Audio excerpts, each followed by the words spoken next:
Hello, today we will analyze more of an aesthetic error when working on a pole, gazing at the floor. I must say right away that in my opinion, it is sometimes quite possible to look down, especially if it's justified by the music or the essence of the particular movement, the artistic idea of the dance in general. But in each such case, the gaze at the floor will be conscious and controlled, whereas I look at an unconscious and constant gaze at the floor as a mistake.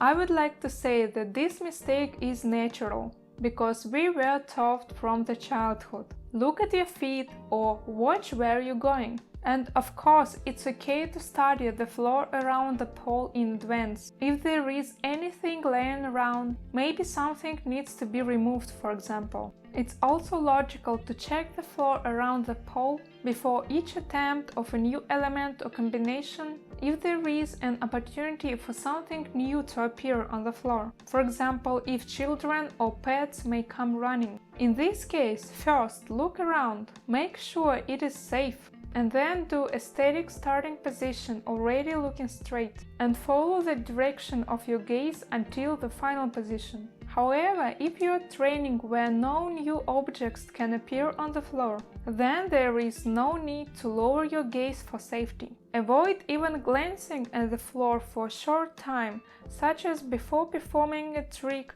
before or immediately following a spin.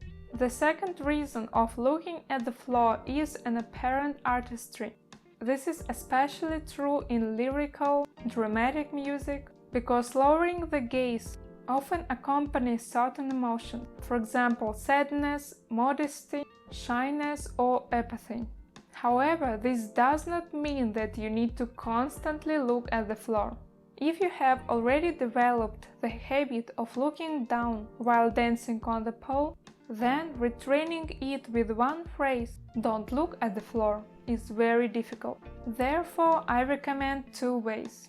The first is record yourself on video, performing first individual elements, then combinations, and then the whole dance. Proceed to the next stage only when you make no mistakes in spite of the floor performing the previous one. It is best to start this retraining with the simplest elements in which you are confident. The second method is an exercise with a mirror. Your task is to dance in front of the mirror all the time looking into your eyes in the reflection.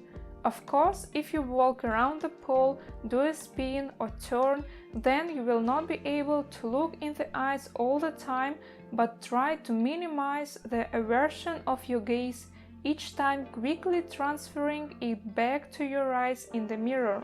By the way, this exercise can be performed not only with a mirror, but also with a partner, which is convenient, because then you will receive feedback on whether you have looked away from your partner's eyes. And one more thing, when you dance, I recommend even slightly lifting your chin up. Usually in performance or dancing at the moment, we still automatically lower our gaze, and if your chin is initially lifted, then you at least lower your head to its normal position and not too low. Since often we ourselves do not notice that we lower our gaze. In order to find out, check ourselves, do the homework. Turn on the music and dance with the pole improvisation or perform the prepared spins, steps and free movements. Then watch this video frame by frame or in slow motion to see if your gaze drops to the floor. Comment below if you made such a mistake looking at the floor. And don't forget to like, subscribe. Thank you for that and see you soon in new video lessons. Bye!